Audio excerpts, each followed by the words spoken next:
Medical Amir заманбап жабдуулар менен жабдылган медициналык борбор. Биздин борбордон сизге керектүү дарыгерлердин баарын таба аласыздар. Ар кандай ооруларга карата анализ тапшырып, дарылансаңыз болот. Бизде үй бүлөлүк дарыгер, хирург, гинеколог, проктолог, травматолог, невролог, стоматолог, педиатр, терапевт, пластикалык хирург, флеболог, уролог, дерматолог, аллерголог, лор, ошондой эле клиникада геморрой, сүннөткө отургузуу, паховая грыжа жана пластикалык операциялар жасалат. Бала күтүп жаткан энелерди көзөмөлгө алабыз.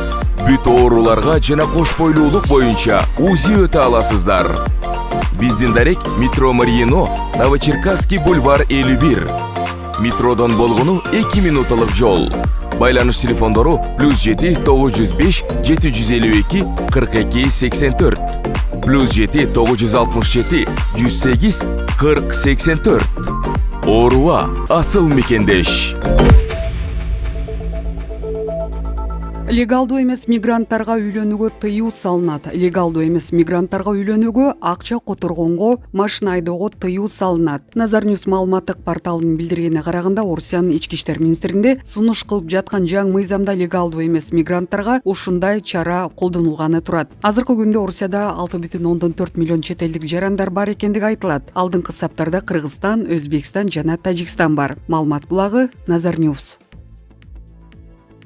Орусияда президенттик шайлоо 17 мартка белгиленди. Орусиянын Федерация кеңеши 7 декабрда кийинки президенттик шайлоонун датасын белгиледи. Орусиялыктар президентти 2024 жылдын 17 мартында тандамай болушту. Бул тууралуу аталган өлкөнүн жергиликтүү басылмалары жазышууда. Буга чейин президенттик шайлоого катышуу ниетин коммунисттердин лидери Геннадий Зюганов, Мамдуман мурдагы депутаты Борис Надеждин, учурда убактылуу кармоочу жайда отурган Донецкидеги жикчилдердин мурдагы лидери Игорь Стрелков, журналист Екатерина Дунцова билдирген. Ал эми азыр президент Владимир Путин бул шайлоого катышабы же жокпу азырынча айтыла элек. Бирок 2020 жылы баш мыйзамга киргизилген өзгөртүүлөр азыркы президент Владимир Путинге 5-мөөнөткө аттанууга жол берет.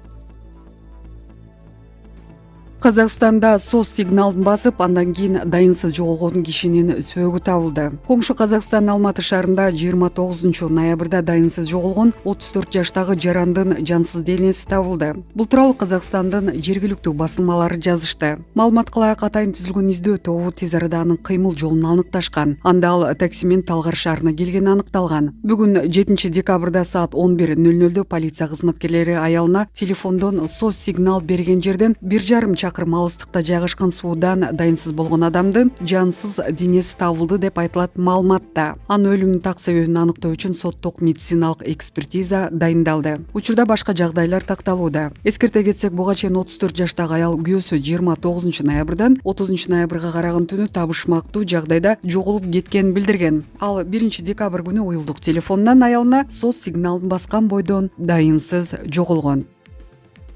Эмнеге белгисиз демөөрчүлөр депутат желекти алмаштыруу маселесин кайра көтөрдү. Бүгүн 7 декабрдагы жогорку кеңештин жыйынында депутат Эрулан Кокулов Кыргызстан желегинин өзгөрүшүн эмне себептен белгисиз демөөрчүлөр каржылай турганын сурады. Элге желектин алмаштырылышы жакпай жатат. Эң биринчи эле суроо эмне себептен түшүнбөй жатышат. Экинчиси булар белгисиз спонсорлор. Эмнеге биздин тууну алмаштырганга белгисиз демөөрчүлөр бар? Элде ушундай суроолор болуп жатат. Биз деле окумуш каршы чыгып жаткан жокпуз. Элге түшүндүрүү иштерин жүргүзүүгө убакыт келди го дейм, деди Эрулан Кокулов. Буга чейин жогорку кеңештин төрагасы Нурланбек Шакиев желекти өзгөртүүгө бюджеттен каражат кетпээрин, аны демөөрчүлөр каржылай турганын айткан. Маалымат булагы Супер KG.